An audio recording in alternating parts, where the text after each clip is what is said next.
ശോഭാ സുരേന്ദ്രൻ ആയിരുന്നെങ്കിൽ പാലക്കാട് എന്തായിരിക്കുമായിരുന്നു ഈ തെരഞ്ഞെടുപ്പ് ഫലം?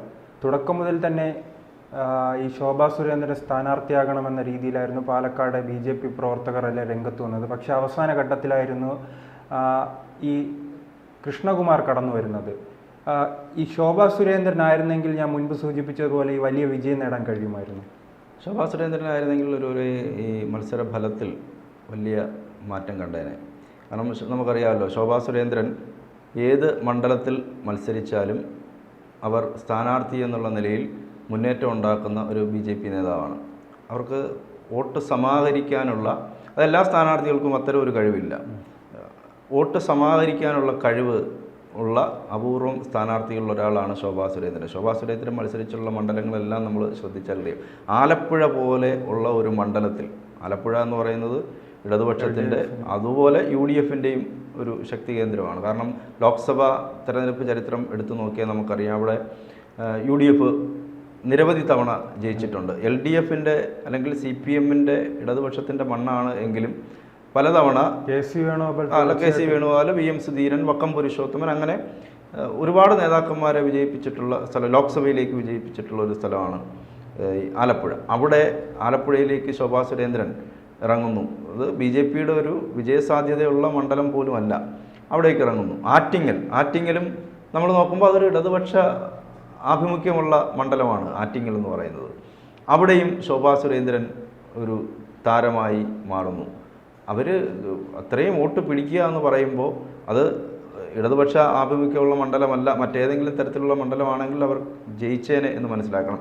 അങ്ങനെയുള്ളിടത്താണ് പാലക്കാട് പോലെ BJPക്ക് സാധ്യതയുള്ള ഒരു മണ്ഡലത്തിൽ വിജയിക്കാൻ പ്രാപ്തിയുള്ള ഒരു സ്ഥാനാർത്ഥിയെ രംഗത്തിറക്കുമ്പോൾ ഉണ്ടാകുന്ന മാറ്റം. കടുത്ത മത്സരം, ഇപ്പോൾ നമ്മൾ കടുത്ത മത്സരം എന്ന് പറഞ്ഞെങ്കിലും രാഹുൽ മാങ്കൂട്ടത്തിൽ ബഹുദൂരം ഭൂരിപക്ഷം ഉയർത്തി എന്നുള്ളതാണ് നമ്മൾ കാണുന്നത്. നഗരസഭയിൽ ഉൾപ്പെടെ പ്രദേശങ്ങളിൽ വലിയ രീതിയിൽ മുന്നേറ്റം. അതെ.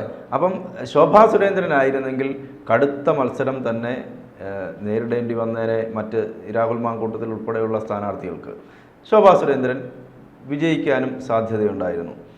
അവരായിരുന്നെങ്കിൽ ഈ സ്ത്രീകൾ ഉൾപ്പെടെയുള്ള ആളുകളുടെ വോട്ട് അവരിലേക്ക് ആകർഷിക്കാൻ അവർക്ക് കഴിയുമായിരുന്നു.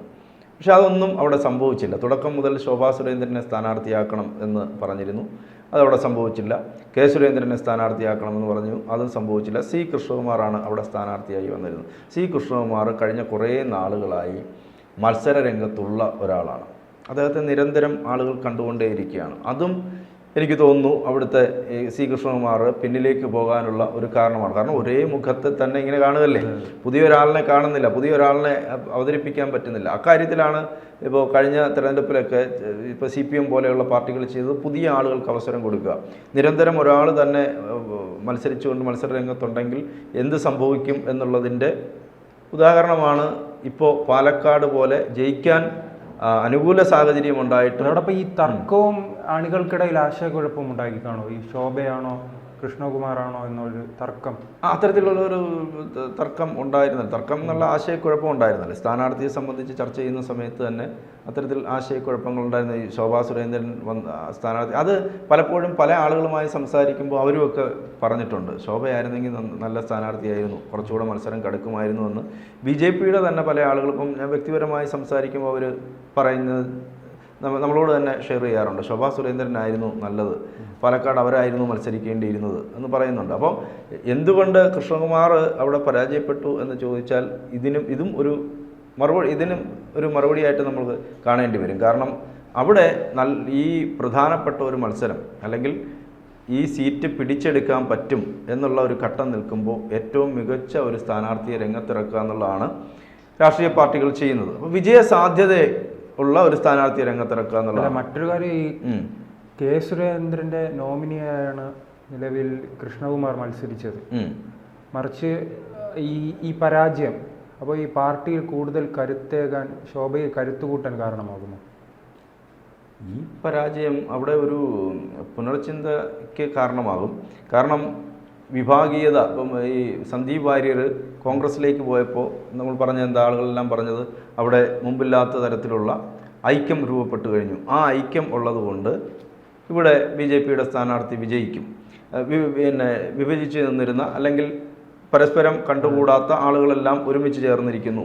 ശോഭാ സുരേന്ദ്രൻ പോലും തെരഞ്ഞെടുപ്പ് പ്രചരണത്തിൻ്റെ സമയത്ത് മുൻനിരയിൽ കലാശക്കൊട്ടിന് വന്നു നേതൃത്വം നൽകി. അപ്പോൾ അതുകൊണ്ട് തന്നെ വിജയസാധ്യതയുണ്ട്. പക്ഷേ ഇനി തെരഞ്ഞെടുപ്പ് ക്യാമറയ്ക്ക് മുന്നിൽ ഐക്യപ്പെട്ടെങ്കിലും ഈ വോട്ടെണ്ണൽ കേന്ദ്രങ്ങളിൽ ഐക്യപ്പെട്ടിട്ടില്ലല്ലേ? വോട്ടെണ്ണൽ കേന്ദ്രങ്ങളിൽ വോട്ട് ജനം ചെയ്തിട്ടില്ല. അപ്പോൾ വോട്ട് ചെയ്യിപ്പിക്കണമെങ്കിൽ ഇത് പോരാ എന്നുള്ളത് BJP മനസ്സിലാക്കണം. ജനങ്ങൾ മാത്രമല്ല BJP അണികളും ചെയ്തിട്ടില്ലെന്നാണ്. ചെയ്തിട്ടില്ല. അത് ചെയ്യും. അത്രയ്ക്ക് വലിയ രീതിയിൽ ഇത്ര പിന്നോക്കം പോകുമ്പോൾ ഉറപ്പായിട്ട് BJP അണികളും വോട്ട് ഇടാനുള്ള സാധ്യത കുറവാണ്. അതായത് 2016 ആണ് ശോഭാ സുരേന്ദ്രൻ അവിടെ മത്സരിക്കാൻ എത്തുന്നത്. ശോഭാ സുരേന്ദ്രൻ അവിടെ മത്സരിക്കാൻ എത്തുന്ന സമയത്ത് അവർ പിടിച്ച വോട്ട് 40,076 വോട്ട്, അതായത് 29.8% വോട്ട് ആ സമയത്ത് അവർക്ക് സമാഹരിക്കാൻ കഴിഞ്ഞു. അതിനു മുമ്പ് 19.86%, പിന്നീട് അതിന് തൊട്ടു മുമ്പ് രാജഗോപാൽ മത്സരിക്കുമ്പോഴാണ് 24.85%. ഈ 24.85% രാജഗോപാൽ മത്സരിക്കുന്ന സമയത്ത് 2006 BJPക്ക് കിട്ടിയ ഏറ്റവും ആ സമയത്തുള്ള ശോഭാ സുരേന്ദ്രൻ വരുന്നത് വരെയുള്ള ഉയർന്ന വോട്ടിംഗ് ശതമാനം.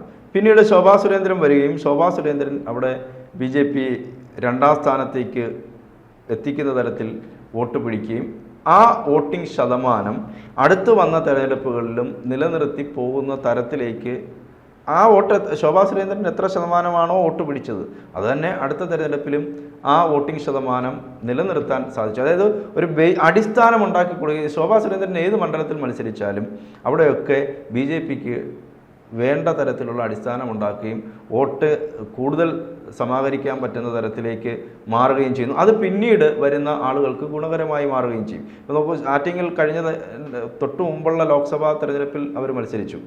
ആ തെരഞ്ഞെടുപ്പിൽ വലിയ തരത്തിൽ ഉള്ള മുന്നേറ്റം ശോഭാ സുരേന്ദ്രന് ഉണ്ടാക്കാൻ കഴിഞ്ഞു. ആ ശോഭാ സുരേന്ദ്രൻ തന്നെ കഴിഞ്ഞ ഈ ലോക്സഭാ തെരഞ്ഞെടുപ്പിൽ ആറ്റിങ്ങൽ നിർത്തിയിരുന്നെങ്കിൽ അവർ വിജയിച്ചു പോയേനെ. അതിന് പകരം അവരെ ആലപ്പുഴയിലേക്ക് മാറ്റി. പക്ഷേ ആലപ്പുഴയിലും 2 സ്ഥാനാർത്ഥികൾക്കും ഒരു ഘട്ടത്തിൽ അവർ വലിയ തരത്തിലുള്ള മുന്നേറ്റം ശോഭാ സുരേന്ദ്രൻ ഉണ്ടാക്കുന്നത് നമ്മൾ കണ്ടതാണ്. അപ്പോൾ ശോഭാ സുരേന്ദ്രനെ പോലെ ഒരാളെ എപ്പോഴായാലും പ്രധാനപ്പെട്ട ഇത്തരത്തിലുള്ള തിരഞ്ഞെടുപ്പുകൾ വരുമ്പോൾ ജയിക്കാൻ ഏറ്റവും സാധ്യത ആർക്കാണ് അവരെ തന്നെ മുന്നിൽ നിർത്തുക, മത്സരിപ്പിക്കുക എന്നുള്ളത് തന്നെയാണ് പാർട്ടികൾ ചെയ്യേണ്ടത്. അവിടെ വിഭാഗീയതയെ പോലെയുള്ള ചിന്തകൾ വരുമ്പോൾ ഈ ആളിനെ വെട്ടണം, ഈ ആളിനെ ഒതുക്കണം എന്നുള്ള ചിന്തകളൊക്കെ വരുമ്പോൾ സംഭവിക്കുന്ന ദുരന്തമായി നമുക്ക് ഈ BJPയുടെ ഇപ്പോൾ ഉള്ള പിന്നോട്ട് പോക്കിനെ കാണേണ്ടി വരും. കാരണം അവർ വിചാരിച്ചതിനേക്കാൾ അപ്പുറത്തേക്ക് പോകുന്നു രാഹുൽ മാങ്കൂട്ടത്തിലിൻ്റെ ഭൂരിപക്ഷം. നഗരമേഖലയിൽ മുന്നേറും, 8,000 മുതൽ 10,000 വരെ വോട്ടുകൾക്ക് ഭൂരിപക്ഷം ഉണ്ടാകും എന്ന് ചിന്തിച്ചെടുത്താണ് രാഹുൽ മാങ്കൂട്ടത്തിൽ നഗരമേഖലയിൽ മുന്നേറുകയും ബാക്കി പഞ്ചായത്തുകൾ UDF അനുകൂല പഞ്ചായത്തുകളിൽ മുന്നേറുകയും ചെയ്യുന്നത്. അപ്പോൾ നേരെ മറിച്ച് ശോഭാ സുരേന്ദ്രനെ പോലെയുള്ള ഒരാളായിരുന്നെങ്കിൽ ഈ ഗ്രാമപ്രദേശങ്ങളിൽ ഉൾപ്പെടെയുള്ള സ്ത്രീകളുടെ പിന്തുണ ശോഭാ സുരേന്ദ്രൻ ആർജിക്കാൻ കഴിയുമായിരുന്നു. അതിനപ്പുറം പാർട്ടി അനുഭാവികളായിട്ടുള്ള ആളുകളുടെ പിന്തുണ ശോഭാ സുരേന്ദ്രന് ആർജിക്കാൻ കഴിയുമായിരുന്നു. ഈ 2 തരത്തിലുള്ള വോട്ട് കിട്ടുമ്പോൾ, ബാക്കി പാർട്ടി വോട്ടും കൂടെ കിട്ടുമ്പോൾ ശോഭാ സുരേന്ദ്രൻ പാലക്കാട് വിജയിക്കുമായിരുന്നു എന്ന് തന്നെയാണ് നമുക്ക് പറയാൻ കഴിയുന്നത്.